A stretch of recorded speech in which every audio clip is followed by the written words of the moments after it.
Alors bien, bonjour les amis, j'espère que vous allez bien aujourd'hui en cette journée combien spéciale où je vais vous présenter dans le fond mes 3 logiciels consacrés dans le fond à la transcommunication instrumentale, dont le premier que vous connaissez déjà, la Spirit Box universelle, dont c'est vu rajouter un nouveau bouton, le bouton Record, qu'on va voir tantôt. Mais on va passer tout simplement aux autres logiciels pour l'instant et on va revenir à la Spirit Box dans quelques instants. Maintenant, je vais vous parler de ma PSB711 Pro, qui est tout simplement une radio Spirit Box. Donc, personnellement, je pense que vous connaissez. Pour ceux qui font de la transcommunication instrumentale, ça reste un classique parmi les types d'appareils qui est utilisé par les enquêteurs paranormaux ou ceux qui veulent expérimenter dans ce domaine qui est celui de la transcommunication instrumentale. Ce que j'ai voulu, c'est créer un logiciel pour éviter d'être obligé de dépenser, dans le fond, des centaines de dollars pour pouvoir faire à peu près la même chose que mon logiciel fait. Le monde va dire « Ah, mais là, c'est parce que tu comprends pas, là. C'est parce que une radio Spirit Box, ça scanne des fréquences en particulier. » La vérité veut que je ne sais pas honnêtement si les entités s'accrochent vraiment à une fréquence en particulier ou si ils vont plutôt s'accrocher au son lui-même.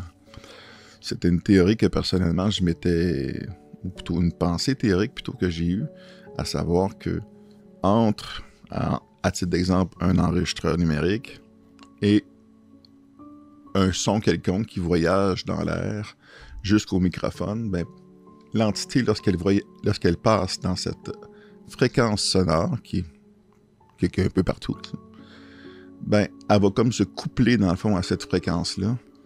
Et là, ce qu'on va enregistrer dans le fond, ça va être ça en réalité. Est-ce que c'est ça? Je sais pas. Est-ce que c'est vraiment une fréquence en particulier? Théoriquement, vu que la voix humaine a une fréquence selon l'âge que nous avons, selon savoir si on est masculin ou féminin, etc. Donc, je disais donc que les fréquences de la voix humaine sont environ entre 100 Hz et 300 Hz. Donc, comment se servir dans le fond de la SB711 Pro que j'ai créée? C'est simple, vous avez juste à choisir dans le fond, soit que vous cliquez sur Ghost, qui va vous donner le son qui est présent ici. Donc, personnellement, vous pouvez ajuster la vitesse avec la barre de vitesse qui est ici.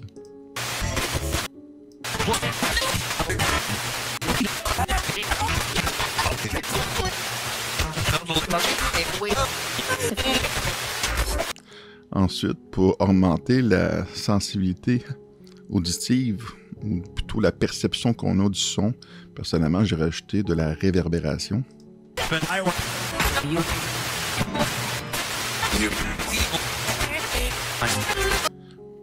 Donc, pour éviter le phénomène de pareidolie, donc personnellement, je vous avais expliqué la dernière fois, qui est tout simplement ce phénomène de s'imaginer entendre quelque chose ou voir même quand on parle de nuages, à titre d'exemple, de s'imaginer voir une forme quand en réalité il n'en existe pas, ben c'est simple, vous avez un bouton reverse ici que j'ai créé spécialement pour ça, pour les sons qui sont à l'endroit.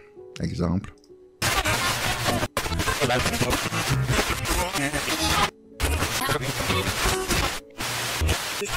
Là, le son va être réellement inversé et éviter le plus possible de pareidolie. Mais c'est pas parce que c'est renversé que ça veut dire qu'il peut pas y avoir de phénomène de pareidolie. C'est juste qu'il va y en avoir moins. Et ça va être. Il y a plus de chances, dans le fond, que si vous entendez bonjour dans un son qui est inversé, ben que ce soit une véritable réponse qui vient de l'au-delà. Par contre, sachez qu'il existe certains mots, il y a un phénomène dont j'oublie le nom, qui veut qu'il y a des mots, ou voire même des phrases, qui, lorsqu'ils sont inversés à l'envers, se lisent exactement de la même façon. Donc, ce qu'on va entendre, ça va être identique, qu'on l'inverse ou qu'on l'inverse pas. Ça, c'est des phénomènes assez rares, mais qui existent. Mais ça, c'est des choses qu'il faut vous analyser en enregistrant vos séances de transcommunication.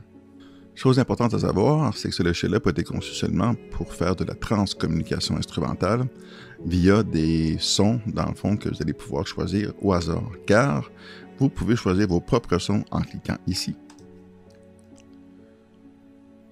Et lorsque la boîte s'ouvre, ici comme ici, vous pouvez choisir ce que vous voulez. À titre d'exemple, de la musique. Pourquoi pas? Mais sachez que ma radio, donc ma PSB711 Pro, ne lit pas les fichiers à l'endroit, comme le fait une radio standard, donc un Media Player ou VLC ou peu importe. Mais par contre, la façon que ma Spirit Box lit dans le fond les fichiers, c'est qu'il va lire, il va prendre tous des petits bouts aléatoirement à l'intérieur du fichier son que vous avez choisi et il va se promener comme ça de gauche à droite un peu partout. Puis il va le lire à la vitesse de votre choix. À titre d'exemple.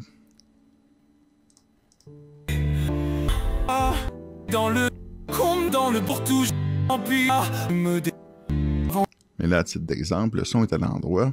Puis comme j'ai dit tantôt, pour éviter la paradolie, cliquez sur le bouton Reverse.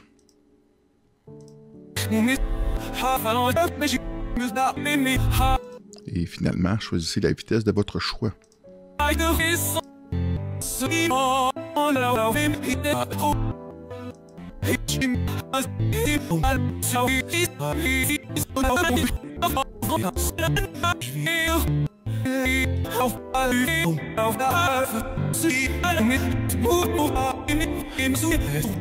Donc, si avec un son aussi cacophonique, vous réussissez à entendre « Bonjour, je m'appelle Gilbert », c'est probablement un fantôme, donc une personne de l'au-delà qui vous parle. Mais qu'est-ce qui est important à savoir aussi de cette fameuse radio que j'ai créée? C'est qu'elle va vous servir aussi à créer vos fichiers sons pour, dans le fond, ma Spirit Box universelle, dont personnellement j'ai pris le temps de vous créer, ou plutôt de vous partager plutôt mes sons que j'avais déjà créés pour ça.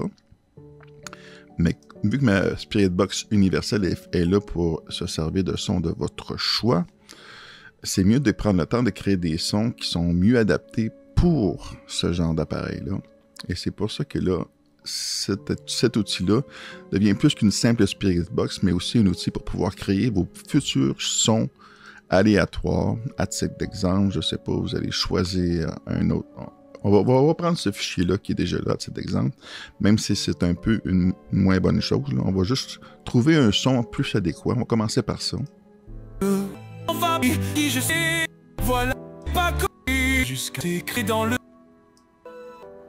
Voilà ce que j'ai fini seul. Ça, je trouve que c'est pas si pire. Et quand vous êtes prêt, vous avez juste à cliquer sur enregistrer. Bien meurt qu'il en voilà plus me voir pourrait-vous juste histoire tout la cave monte en plus. Quand vous avez fini, vous avez juste à cliquer sur arrêter l'enregistrement. Donc quand la boîte s'ouvre, vous pouvez donner le nom que vous voulez au fichier que vous avez enregistré. Dans le fond, vous pouvez l'appeler, je sais pas, voix musicale. Et voilà. Donc, dans votre Spirit Box, ce fichier que vous venez de créer, vous allez pouvoir l'utiliser en allant choisir votre fichier. Choisir un fichier. Là, c'est marqué choisir ton MP3, mais arrêtez, vous pouvez choisir d'autres types de fichiers. Ce n'est pas juste des MP3. Les fichiers WEMB, si je ne me trompe pas, il faut vous cliquer sur tous les fichiers pour qu'ils apparaissent. Donc, WEBM, excusez. Et donc, notre voix musicale qu'on vient de créer est juste ici. C'est un exemple. Vous appuyez sur Play, et là, vous pouvez faire votre séance comme vous faites d'habitude. N'oubliez pas de mettre un peu de réverbération, de préparer vos choses en conséquence, et surtout d'inverser le son pour pas que le son soit à l'endroit. Quand vous êtes prêt, vous pouvez commencer à poser des questions du genre est-ce qu'il y a quelqu'un avec nous aujourd'hui?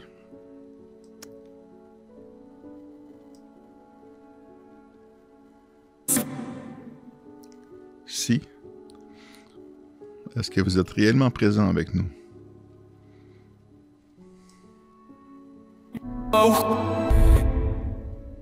Comment? J'ai baissé un peu le pitch.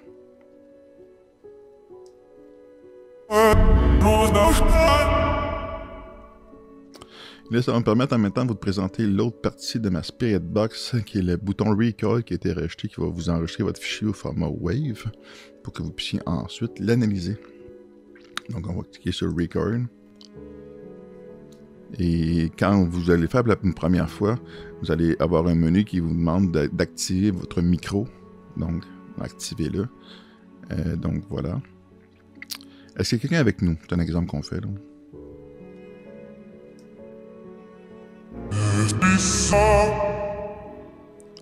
J'ai pas vraiment... C'est bizarre. C'est ça que j'ai compris. C'est ce que vous avez dit. Hein?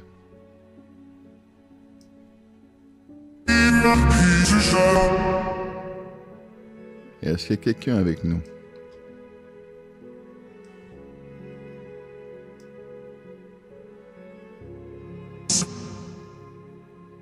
Avec le temps, vous allez voir qu'il y a des fichiers son qui sont moins adaptés pour faire la transcommunication instrumentale et d'autres, au contraire, qui fonctionnent mieux. Donc, c'est une question de patience, puis de parcimonie, puis d'utiliser, dans le fond, les bons outils.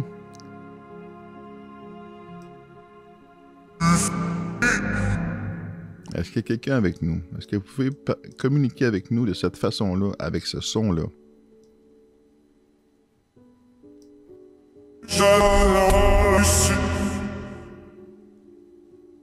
J'ai pas compris, désolé. Quand vous avez fini votre séance, n'oubliez pas de faire des séances qui sont courtes, là, 5 minutes là, environ, c'est assez. Au pire, faites-en plusieurs de 5 minutes si vous voulez, mais faites pas des fichiers trop gros pour rien. Quand vous avez fini, vous pouvez aller sur Stop et vous enregistrez ça où ce que vous voulez. Et par défaut, le nom qui est indiqué, c'est TCI Session, puis il donne un chiffre au hasard. Vous pouvez renommer ça ici comme vous le voulez, à titre d'exemple. Exemple pour YouTube. Et là, on va passer à mon troisième logiciel, qui est ma Spirit Box. Donc, ma TCI EVP Analyzer. Donc, c'est un programme pour analyser, dans le fond, vos fichiers audio que vous avez fait, donc de vos transcommunications instrumentales. Pour charger un fichier, vous cliquez ici en bas, là, charger un fichier. Donc, quand la boîte s'ouvre, vous pouvez ensuite choisir ce que vous voulez. Ici, la séance qu'on vient de faire, à titre d'exemple. Donc, TCI exemple pour YouTube. Donc, je vais faire un bref survol, dans le fond, de ce que vous voyez à l'écran, là. Donc, la partie en haut, c'est l'oscilloscope, dans le fond, jusqu'ici. Vous pouvez masquer, dans le fond, les informations ici, en cliquant ici. Donc, quand vous êtes sur Play, là, vous pouvez masquer ou ouvrir, dans le fond, l'interface. C'est un choix qui vous appartient. Donc, la partie mesure va vous donner différentes mesures comme la fréquence, qui est ici indiquée en rouge, l'amplitude et l'intensité qui n'est pas la même chose que le nombre de dB qui est défini ici en bas sur le viewmètre. Pour ceux qui connaissent, dans le fond, l'amplitude et l'intensité, dans le fond, c'est le signal brut qui est pris dans une fraction de seconde très courte. Tandis que le viewmètre, lui, est pris dans une plage plus grande, d'environ peut-être 300 millisecondes, ce qui donne l'impression d'avoir un dB qui est différent, mais c'est juste que l'unité, le calcul n'est pas la même. C'est pour ça que l'amplitude d'intensité, c'est ça. Et le son qu'on entend quand on enregistre, quand on va écouter le son, le vrai dB, ou celui qu'on a tendance à plus percevoir par l'oreille humaine, c'est celle qui est vue sur le viewmètre ici en bas, là. On voit là en vert, là, ça peut illumer, ça peut aller jusqu'à rouge si on est dans un son saturé, ou jaune si on est dans un son qui est de moyenne basse, donc allant à peu près jusqu'à les moins 3 dB environ, etc. Ensuite, tout ce qui touche à la phase, c'est pas nécessairement important. La longueur d'onde dominante, donc ça le dit, c'est la longueur d'onde. Ça, c'est plus des choses qui sont d'ordre scientifique, pour personne qui connaît ça, vous allez comprendre. Je ne rentrerai pas dans le détail là-dedans, parce que c'est pas ce qui est le plus important. Les choses importantes, que je vais faire ça simple. Si vous comprenez ça, là, tant mieux. Vous allez pouvoir vous en servir. Donc, la chose la plus importante, c'est va être les fréquences ici. Pourquoi? Parce que quand vous allez entendre, dans le fond, un phénomène de voix électronique, ça va être important pour vous de prendre un petit cahier, quelque chose, puis prendre ça en note. De prendre la fréquence qui est liée, dans le fond, au son que vous avez entendu. Parce que si vous avez réellement eu un véritable message, puis c'est comme ça, il faut que je le dise, parce que des fois, ça peut être tout simplement de la pareidolie. Quand vous avez un vrai message, que vous êtes sûr que c'est un vrai message, tout simplement à titre d'exemple, que vous avez posé plusieurs questions successives et que d'une façon successive, vous avez toujours eu des réponses concrètes, ben, il y a plus de chances que ça soit réellement fondé, si je peux m'exprimer ainsi. Mais par contre, au début, vous n'avez pas en vous tous les outils nécessaires pour vous dire, ben, je ne sais pas comment me prouver à moi-même que c'est vraiment vrai, tu sais. Donc, à titre d'exemple. Est-ce qu'il y a quelqu'un avec nous? Est-ce que vous pouvez communiquer avec nous de cette façon-là, avec ce son-là?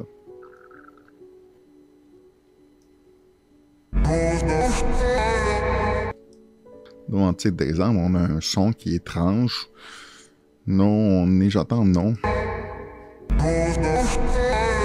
Si vous n'êtes pas sûr, vous pouvez servir du pitch ici qui permet d'abaisser le son. Baissez-les pas trop bas non plus, là.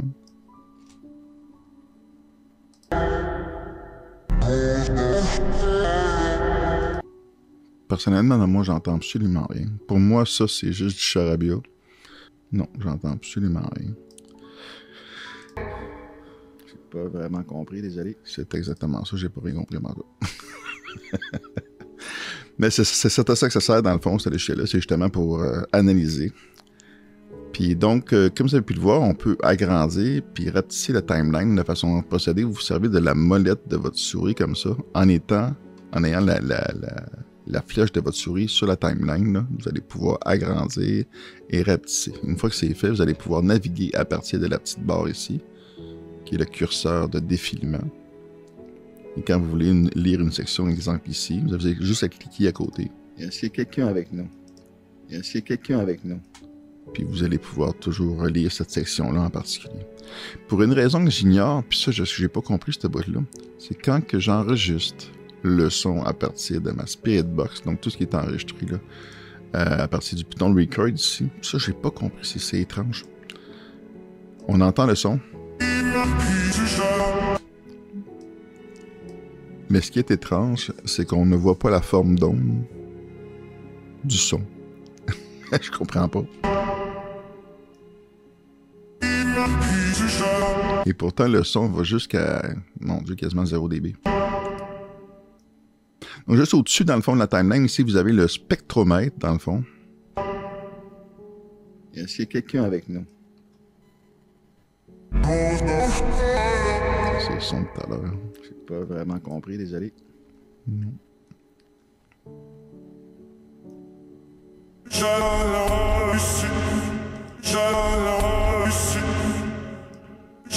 Je n'ai pas ici. Je n'ai pas ici. Là, la vérité veut que quand on a des sons comme ça, on peut être confronté des fois à de la pareidolie. Mais surtout confronté psychologiquement à une réalité qui est de se demander est-ce que c'est un véritable son qui vient de l'au-delà? Ou est-ce que tout simplement de la pareidolie, on s'imagine que ça pourrait être un son? Mais c'est sûr qu'il y a des sons, ou plutôt des réponses, plutôt qui sont données par les entités, qui peuvent nous donner cette impression-là, justement, que c'est véritablement une entité. En fonction de la question posée. J'ai pas vraiment compris, désolé. Au début, j'avais posé la question. Communiquez avec nous. Est-ce que vous pouvez communiquer avec nous? Je ne peux ici. Est-ce que c'est une véritable communication instrumentale?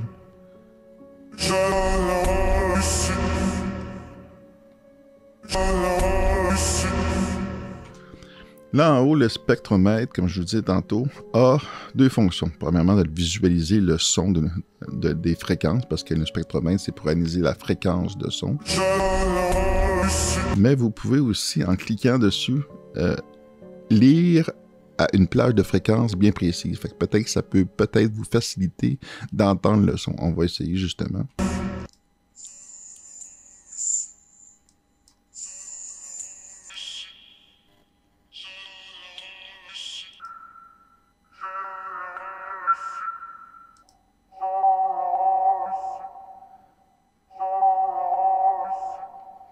Dites-vous que si le son est plus présent dans une basse fréquence, il y a des chances que ça peut être une entité. Parce qu'on a remarqué que les entités communiquent surtout dans des fréquences qui sont très, très, très basses.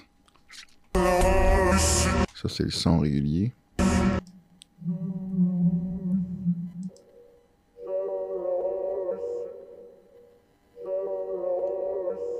Comme vous voyez, le son qu'on entend, qui est dans une fréquence assez basse, on va voir. 560 Hz. Sa fréquence dominante, 86 Hz. C'est assez bas, là. Oups, j'ai cliqué par accident, excusez.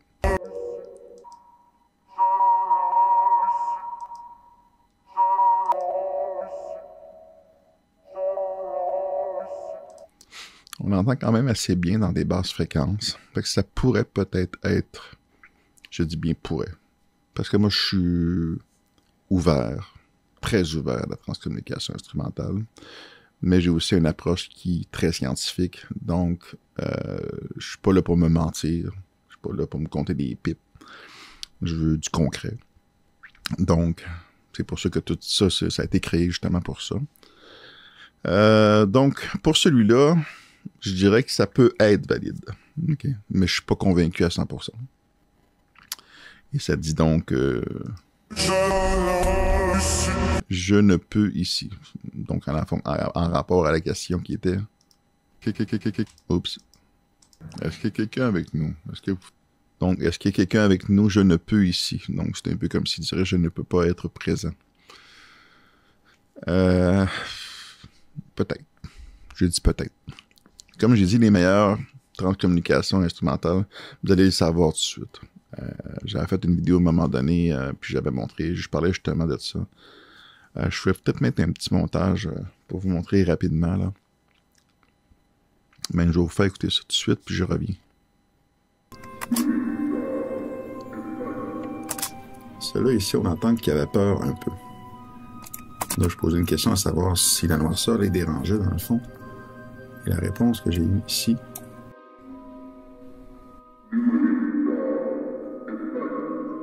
Ça dit j'ai peur un peu.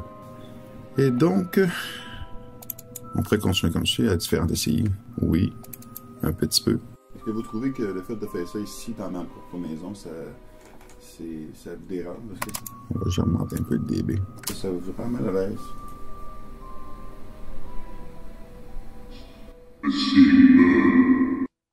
Donc, je demandais si ça leur dérangeait que je fasse de TCI dans ma maison.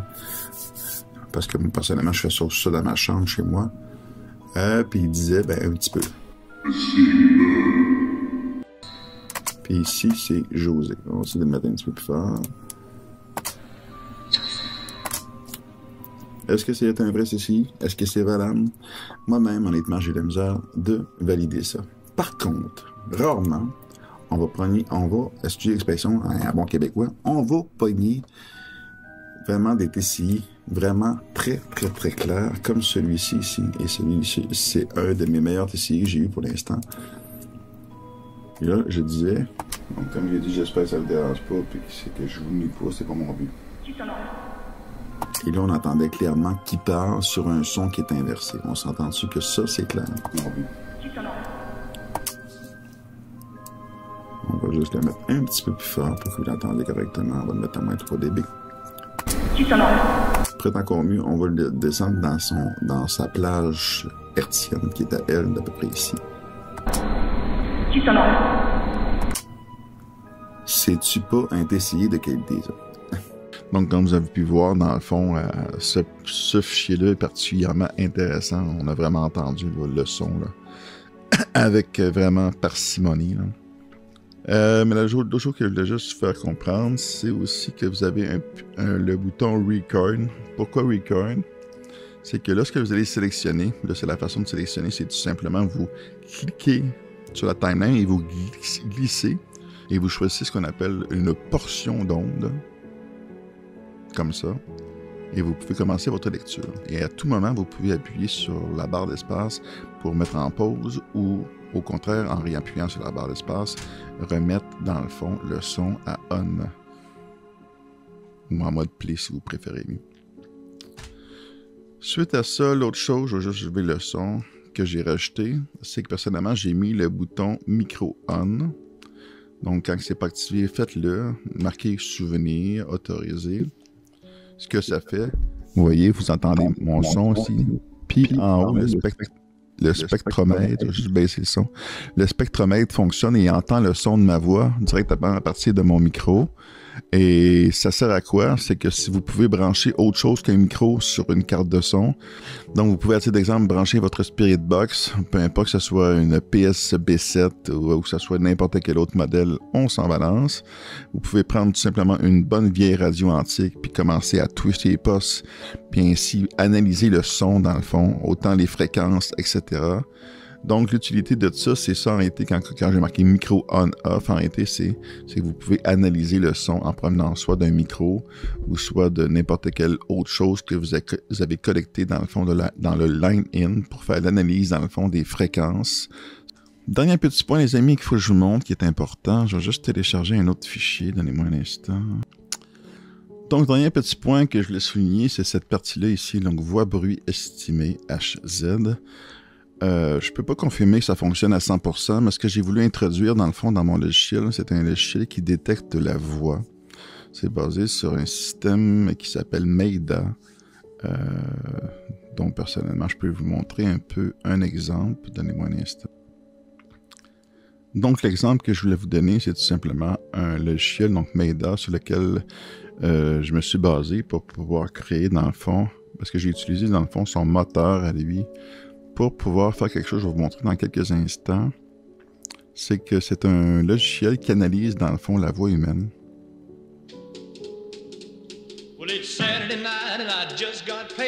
Bon, c'est sûr que ça aurait été le fun et plaisant de voir le même schéma visuel, mais ça, je suis pas capable de le reproduire. En tout cas, pas pour l'instant.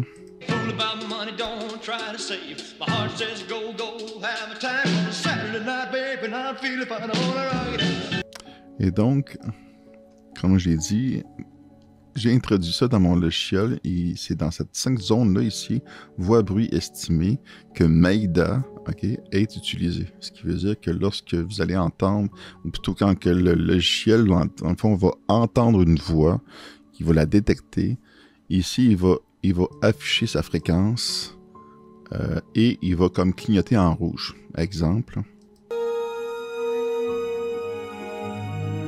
Mais la façon que ça fonctionne, j'ai compris que c'est il va comme lire juste une certaine plage de fréquence, soit celle comprise, j'imagine, entre 100 et 300 Hz, qui est celui de la voix humaine. Écoutez-moi, moi le chanteur à demi, parlez de moi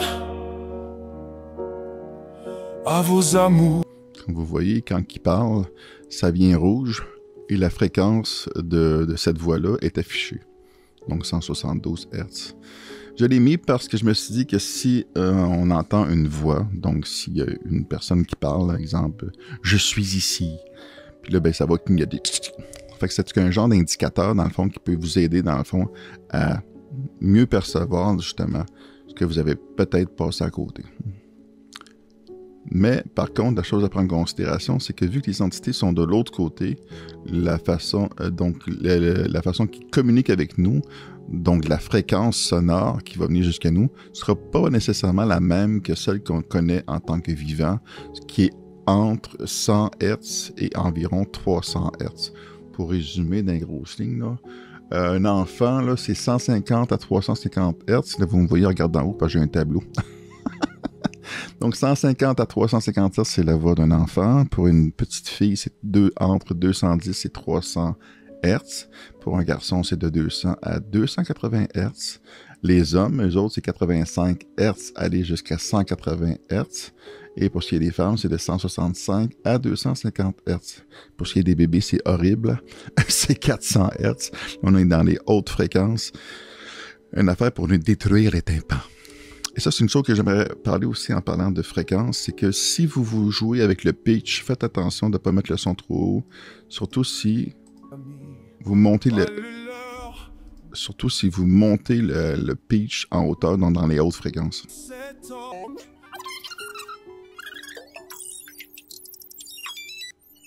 Parce que si vous êtes dans une plage de haute fréquence et que vous lisez quelque chose en boucle, surtout en boucle, je le ferai pas parce que c'est extrêmement dur pour les tympans. J'ai juste dit de faire attention. Parce que ça peut être extrêmement nuisible pour les oreilles. Là, ils m'ont dit, mais pourquoi mettre le pitch si haut? C'est juste que, vu que c'est un logiciel d'analyse audio, surtout, donc toute personne qui veut faire des expérimentations puis entendre le son dans les hautes fréquences, ou au contraire dans des basses fréquences,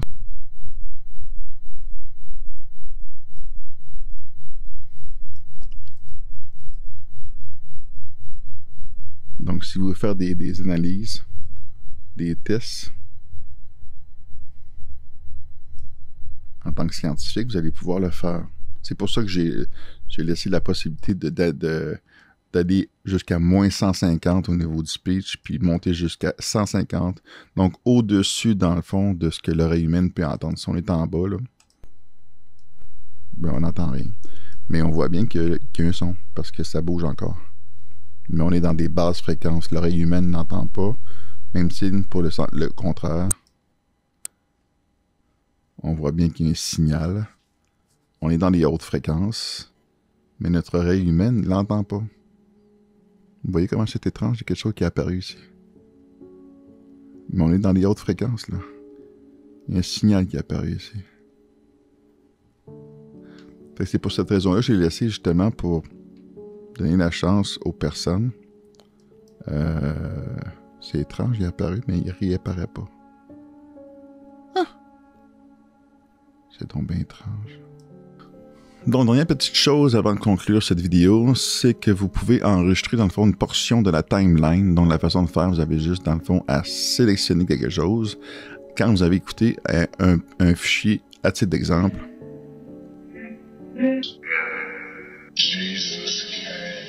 là, on a entendu Jesus Christ. Ça donne l'impression qu'il dit Jésus-Christ. Donc, vous pouvez l'enregistrer, marquer Jésus-Christ. Il m'a écrit. Donc, vous pouvez, à titre d'exemple, télécharger votre fichier Jésus-Christ.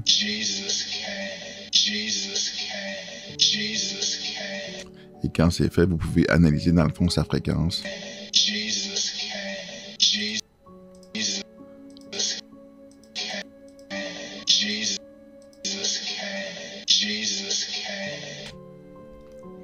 Est-ce que c'est vraiment une personne qui dit Jésus-Christ? Peut-être. Et donc, finalement, ben, la dernière chose que vous pourrez vous dire, c'est que si vous voulez l'utiliser, c'est gratuit, soit via Internet, ou soit les liens que j'ai mis dans la description de la vidéo. Et surtout, n'oubliez pas de mettre un joli petit pouce bleu. Ça m'encourage à continuer parce que c'est beaucoup, beaucoup de travail. Des journées, des heures, des semaines. Je suis mouru. Et donc, prenez soin de vous. J'espère que vous avez apprécié cette vidéo et que vous allez apprécier, dans le fond, les logiciels que j'ai créés pour vous. C'est sûr que dans le futur, si je suis capable de reproduire ce que je vous ai montré tantôt dans la forme visuelle d'onde ici, ce serait bien. C'est quelque chose que j'aimerais. Et en bas aussi, pour la timeline, de pouvoir avoir la possibilité d'augmenter ou de diminuer le dB comme dans Adobe Audition ou, à titre d'exemple, Audacity. Ben, c'est une chose que j'aimerais rajouter aussi. Si c'est le cas, ben, ça va être un update. Personnellement, je vous ferai un petit message là, sur Facebook, quelque chose comme ça, pour dire que j'ai créé un update. Et évidemment, dans la description de la vidéo, ben, les liens vont changer en fonction de ça. Je vais probablement marquer update, quelque chose de même. Ou peut-être même faire une autre vidéo, si j'arrive à faire ça. Parce que c'est quelque chose qui n'est pas évident. Donc, comme vous pouvez constater, j'ai réussi, dans le fond, à créer quelque chose qui est similaire, qui détecte un petit peu le son de ma voix. On voit des changements, dans le fond, dans la barre verte qui est ici, là. Mais c'est pas assez fort. La barre est pas assez haute. On ne voit pas vraiment bien. Mais là, ce que je vais avoir réussi vraiment à avoir des belles fréquences d'onde, un peu comme je vous ai montré tantôt dans Maida. Là. Et à titre d'exemple, si je prends mon micro... Donc, quand je parle, vous voyez bien qu'on a une belle forme d'onde. On voit bien la fréquence. En haut aussi, on a l'oscilloscope en haut. Donc, d'avoir les deux, ça serait bien. Ça serait quelque chose que j'aimerais rajouter dans le futur. S'il y en a qui peuvent m'aider à laisser les liens dans le commentaire, ça serait gentil. Moi, personnellement, je ne sais pas pour l'instant. Donc, ça serait bien que je puisse arriver à faire ça et l'intégrer dans le fond à mon logiciel. Mais qui sait, à un moment donné. D'ici là, ben, profitez de tout ce que j'ai créé pour vous. Ça fonctionne quand même assez bien. Et donc, voilà. Toudou. Ah. Et donc, voilà. N'oubliez pas de laisser un joli petit pouce bleu. Ça fait toujours plaisir. À la prochaine. Toudou.